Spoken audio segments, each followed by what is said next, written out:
even if you think you know my story, I can promise you don't. And I think to any of you who have been here for a very long time, that'll be really surprising because I've shared so much of myself, but there is equally so much I held back. And this book answers questions I've had asked for a very long time and have avoided or dodged or tiptoed around. I needed to write this book. My new book is coming out. Yay! I don't even know where to start telling you about this. This has been something that I've been thinking about for a very, very, very long time. And if you read my audiobook that came out in 2019, my Audible exclusive, It's Not What It Looks Like, you might have heard me talk about, I ended up doing that because I've been getting so many requests to write a book, and I actually was getting offers from different publishers, but they all wanted me to write a memoir. They wanted me to write my life story, versus Audible was like, girl, write whatever you want. We just want to hear from you. And I was like, well, that feels easier for me at this point in time. I was 25 and I was just I'm not ready to commit to writing a memoir. And so I did my audiobook, and crazy, I think over 250,000 people have read it. It has 11,500 reviews, which is an absurd amount of reviews on Audible, and an overall star rating of 4.5 out of 5 stars, which I was shocked by when I just saw that the other day. I was pulling the information because I wanted to write a little blurb about it for my website, which I'm currently updating. So I looked at it and I was like, that's crazy, because I get books on Audible constantly, and it'll be 200 reviews, 89 reviews, 500 reviews, having maybe 3,000 to me when I see that, I'm like, that's a lot of reviews. So when I saw 11,500 reviews, I was mind blown by that. And to see that usually the more reviews you get, the worse your rating is, and the fact that it was still 4.5, I was also mind blown by, because when I think of my new book, I'm like, girl, this is 10 times better. I am confident this book is 10 times better than my audiobook. So the fact that that many people read it and enjoyed it makes me feel so excited and confident releasing this book. So yeah, I ended up looking and investigating for, I want to say, at least a year to try to find the correct literary agent that felt like a good fit for me and really believed in me as an author. It took a long time to find that, but I found the most incredible literary agent who truly has been a godsend to my life. Her name is Courtney. I mean, if you read the book, you will see in the acknowledgements, she is top and center. She is my girl. She was my ride or die on this whole process. And honestly, she was the first literary agent that I met with who was like, I am so confident that you do not need a ghostwriter, you do not need a co-writer. Every other literary agent I met with was like, okay, so you're gonna need a ghostwriter, it's gonna cost you this much to hire them. They didn't believe in me as an author. And I understand it's very common for public figures at any level, whether you're an A-list celebrity, content creator, politician, musician, whatever, it's very, very, very common to have a ghostwriter or to have a co-writer because you're busy. Writing a book is extremely time consuming. It's not your full-time job. And so getting somebody whose full-time job it is to write a book makes sense. But I just it didn't sit right with me. And when I met Courtney and she was like, girl, if you want one, we'll help you. But also you do not need one. And I really believe that you can write this yourself. And I was like, sign me up. We're doing this as a team. I wrote a proposal. I learned a lot about this process because last time I didn't have to do any of this.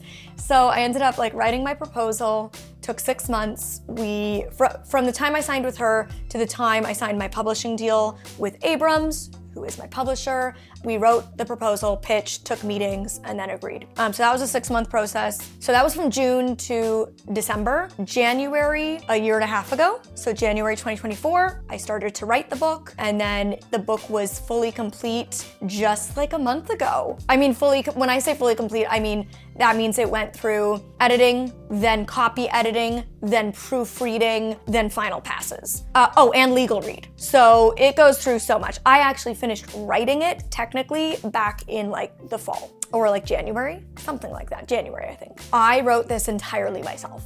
I did not tap anybody in, and I am so freaking proud of that, especially because all of these literary agents I met with told me you just will need that. You will need somebody to write this for you or with you. And the fact that I did it myself, I am beyond proud of. And it was the biggest undertaking I've ever had. And I work in a world where honestly, most of my work is pretty instant gratification. I film, I post, I get the feedback from my audience. I go on stage, I perform to an audience, an hour later I get the claps. I do an interview, the article is out next week. I have a brand deal. Honestly, a lot of my brand deals are done in under a month. from like contract to video being posted. So a lot of my work for a decade now has been very instant gratification. And the fact that I've labored for, by the time the book comes out, over 2 years, it's just been like such an experience. I can quite literally say blood, sweat, and tears went into this book. Obviously, while I did write it on my own, it wouldn't have been possible without the support of my partner, my friends, my family, Courtney, my team at Abrams. Like, there was a lot of people who supported me in making this happen. They were sounding boards for me. They gave me feedback, read things over, we talked things through. Like, I got a lot of support. So even though I did write this on my own, it wouldn't be possible without all of those people. So definitely want to acknowledge them. And getting a book deal wouldn't have been possible without all of you, like, being on this journey and supporting me and wanting to hear my story. So thank you. It is now available for pre-order. I will leave those links down below. Of course, it'll be available as a hardcover, it will be available as an ebook, and it will be available as an audiobook read by yours truly. It is 272 pages, 65,000 words, which is trimmed down from, I want to say, probably around 100,000 words that I actually wrote. It's been a crazy journey. It is called Unseen, which is why I got this sweater custom made along with a bag, this bag here. Yeah, it's called Unseen, How I Lost My Vision But Found My Voice. Even if you think you know my story, I can promise you don't. And I think to any of you who have been here for a very long time, that'll be really surprising, because I've shared so much of myself and so much of my life with the world, honestly, since I was a really little girl, like before I even did social media. But there is equally so much I held back. And this book answers questions I've had asked for a very long time and have avoided or dodged or tiptoed around, or kind of gave like a PR answer because I haven't known how to talk about it, where to begin. And this book became my own healing. It was extremely cathartic writing it. I needed to write this book. And when I went into writing, I didn't know what the book was gonna become. It is completely different than the book I set out to write, but it is the book that I needed to write. And this book is as much for my own healing and just like lifting this weight off of myself that I've carried, as it is to help other people. Well, I'm so excited for it to come out. I'm equally terrified, but yeah, I'm just really, really, really, really freaking proud of this book. Links below for pre-ordering Unseen, How I Lost My Vision But Found My Voice. In the process of writing this book, one thing that was hard for me is honestly going into writing it, I didn't like memoirs. So I was like, writing a memoir when you don't like reading them is really difficult. And I've always felt the same way about content on the internet. I only want to make content that is content I would enjoy watching. So just because a type of content would potentially get really good views for me, if it's not content I would enjoy consuming, I don't want to create it. And I felt the same way about writing a book. And so I dove into reading memoirs, and I have read a lot of them over the last 2 years of my life. And it really, no pun intended, opened my eyes to how diverse memoirs are. And I think that was part of why it was really important for me to write it myself, is this book is so in my own voice. When I was getting blurbs, which are like those little promos from different people, being like, this book's great, that go on the back of books. My friend Ali Reisman, who is a gold medal gymnast and author herself, she wrote one of my blurbs, which means she got to read the book ahead of time. She was texting me, and in her blurb, she said the same thing. I'll have her blurb right here. She said, like, reading this book felt like she was sitting down and having coffee with me. Like, I was telling her my story. And that's how I wanted it to feel. And I think going into writing a book like this, like a really serious, like, book that's gonna be in Barnes & Noble and Indigo and like in hardcover, I felt like, well, I'm not an author, I'm not a writer, like, how can I write this book? And Courtney was really the one being like, you write it as you. You write how you send an email or how you text your friend. Like, it doesn't have to sound perfectly grammatically correct like you're an English literature student. Like, this is just you. People want to hear your voice. And that's why I think no ghostwriter could have ever written the book that I wrote, because this sounds like me. And I was inspired to be able to do that and feel empowered to do that, not only because of Courtney, but because of the books I read from people who did that with their memoirs. And the first two that really like blew my mind, where I was like, this is a freaking memoir. Like, this is how I want people to feel when they read my memoir, was Julia Fox, Down the Drain, and Jeanette McCurdy, I'm Glad My Mom Died. The way that those gripped me, I could not stop turning the page. I was obsessed. That is how I wanted people to feel reading mine. And like, they were the inspiration. But then I was like, I want to read books from disabled authors and like really intentionally seek that out. So over the last few years, I've been reading so many books by disabled authors, and I just want to sit down and like have a little chat and share some of my faves, some ones that I recommend, and they are very diverse, like really all over the map here, but I've blabbed enough about my own book. Let's dive in no particular order, to the books. Actually, I am gonna do particular order. I'm gonna tell you my favorite. I'm gonna spoil it up front. I truly believe that this book is on the level of Julia Fox Down the Drain and Jeanette McCurdy, I'm Glad My Mom Died. This takes vulnerability, honesty to the next level, and this book has not by any means gotten the praise it deserves. The book is called Driving Forwards by Sophie Morgan, who I am lucky enough to know in real life. She is just the most wonderful breath of fresh air. She is so feisty, she's so fierce. If you like me, you would like her. All of these, of course, it goes without saying, will be linked in the description box. And I totally recommend following these authors on social media as well. She is such a cool chick. She is originally from England, but she does live here in Los Angeles now. I am gonna try not to spoil much, but at 18 years old, she was in a life-changing car crash. She was in fact the driver and became paralyzed. And she shares her life before and after her accident. And I have personally never read a book or watched a documentary or movie or consumed any form of media by a paralyzed person who was as much of an open book as Sophie is in this book. If you've ever had a question about life with paralysis, the healing journey, both emotionally and physically, this book is for you. The way she wrote it, I would like to hope, is similar to the way I wrote it, in that I really tried to focus on creating visceral moments that allowed you to experience what I was experiencing, to allow you to feel as the reader that you were there with me, because that is what I loved in the memoirs I read. I say like these memoirs are almost written as if they are a work of fiction because they are so visceral. And that is what Sophie did in her book. And I think that is why, for me as a reader, it was so effective.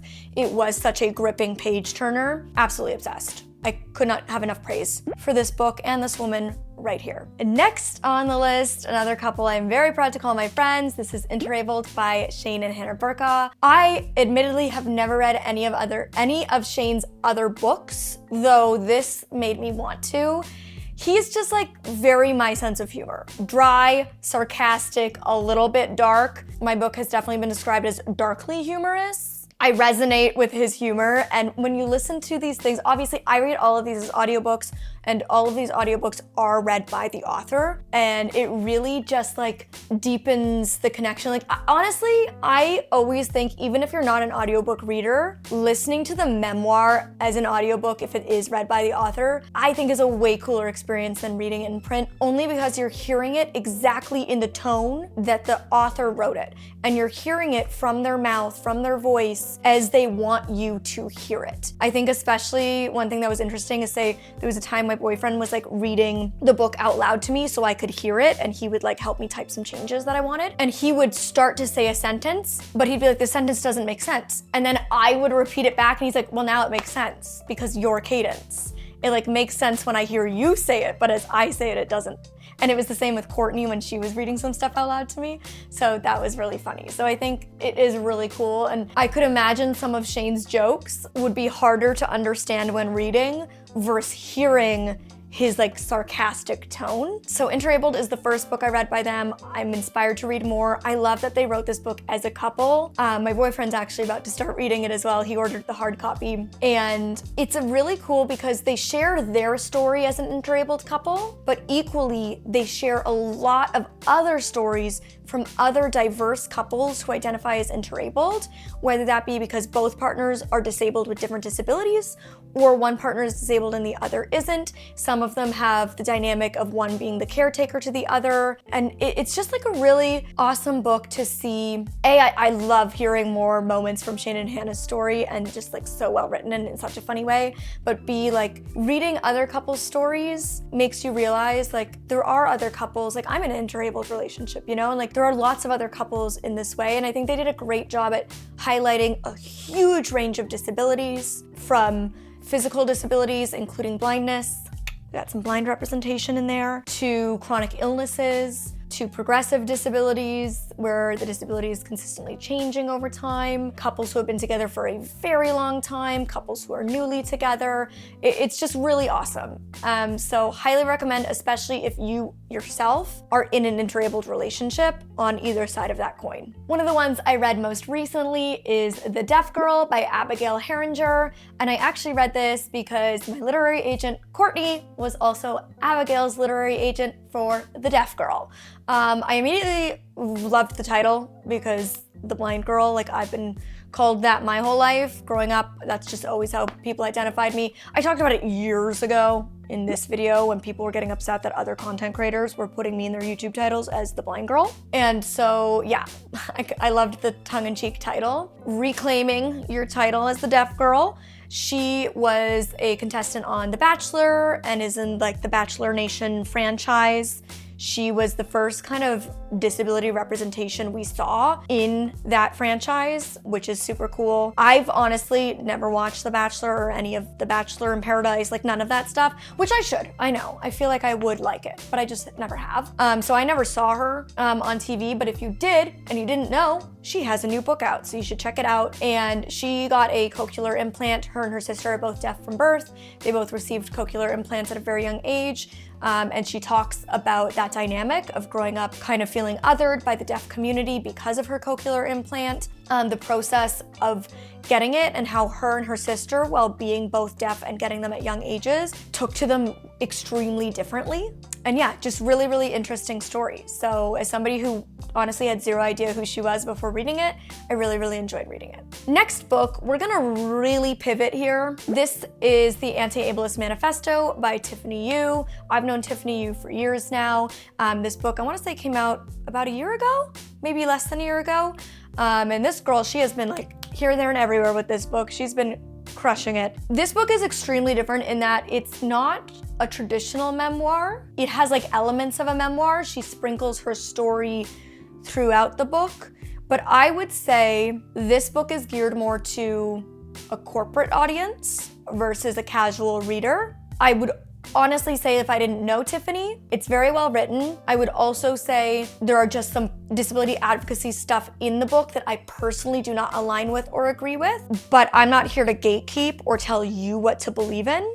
So I'm not gonna not put this book on the list just because I don't agree with everything Tiffany said. The thing about learning to form your own opinion is that it's important to listen to a diverse group of people in this space, to hear everybody's opinions and perspectives, and then develop your own. And that's what I've done over the years. And so I don't know if you guys saw my disability hot takes video. In there, for example, I talk about the fact that like, I think banning phrases like blind leading the blind or not being able to say words like see to blind people is not actually helping our cause, it's damaging it, whereas she advocates that we should not use those phrases. So that's an example of where just our personal beliefs in disability advocacy do differ. So just gonna put that up front, like I don't necessarily agree with everything she says in that book. It's not a representation of my disability perspective, but that's why it's important that her book exists and why I'm writing my own book to share my own perspective. So there you go. So I would say this is definitely a book to somebody new to disability advocacy and who's trying to explore, learn, figure out where you lie on the spectrum, what your beliefs are. I think that this is a really good book. And like I said, I would say if you're somebody who likes like a self-help book or learning, books that are geared towards like corporate, if you're in corporate America or corporate anywhere, I think that this book is gonna be for you. Next up, we've got Being Human by Judy Heumann, read by Ali Stroker. I mean, Ali and Judy were both fantastic friends of mine. I love Ali Stroker. She also wrote a blurb for the back of my book, which I'm extremely honored. She is a Tony Award-winning actress and a author herself who happens to be in a wheelchair. And I love that they had somebody who is an actress and who is also disabled be the voice for the audiobook. And then Judy Heumann, who sadly passed away, was also a friend of mine who literally is the reason the ADA law exists to protect disabled people today. So we owe a lot to our girl Judy, and reading her book was just incredible. Her story, reading a part of the disability history from a woman like Judy who genuinely moved the needle forward in such a profound way. Incredible. This is another book that if you are new to learning about the disability rights movement in America, you don't know much about disability history in this country, this is a book for you. This will like really lay the groundwork for where we've been compared to where we are today. Like hearing her story of growing up with a disability in such a different time to where we are today with lack of rights. I mean, she literally didn't even have the right to get an education in her early life. The lack of accessibility and physical infrastructure, the lack of rights, like, and then how her family kind of built the confidence in her to go out and fight for herself and for the community as a whole. Incredible. It's a must read. Blind Not Broken by Lucy Edwards is another great read if you're looking for more of a self-help book. I would say this is really a book around navigating feelings of grief, whether that is grief over, losing vision or grief over anything. I've talked many times on this channel about how grief touches us in many ways for many different reasons, even though grief is typically thought of as something that happens over death.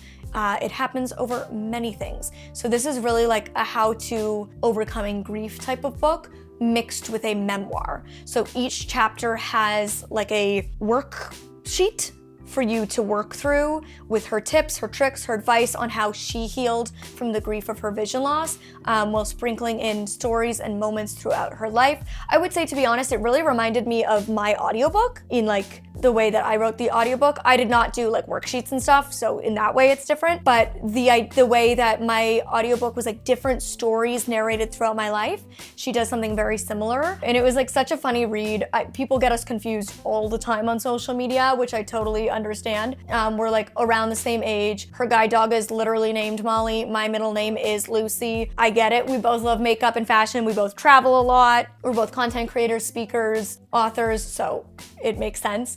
But it's so funny because all the time, her and I, whenever we talk, we're like, it's ridiculous how similar we are in this book, down to things like she talked about how when she was younger, her parents drove a green minivan. My parents drove a green minivan. What? It's like a little spooky. It's like we're different versions of the same person. Or she talked about like I want to say it was like the first or second chapter, she talked about, I read it right when it came out, so it's been quite a while. She talked about like how when she was like riding a bike, that was like one of the moments her family realized she couldn't see.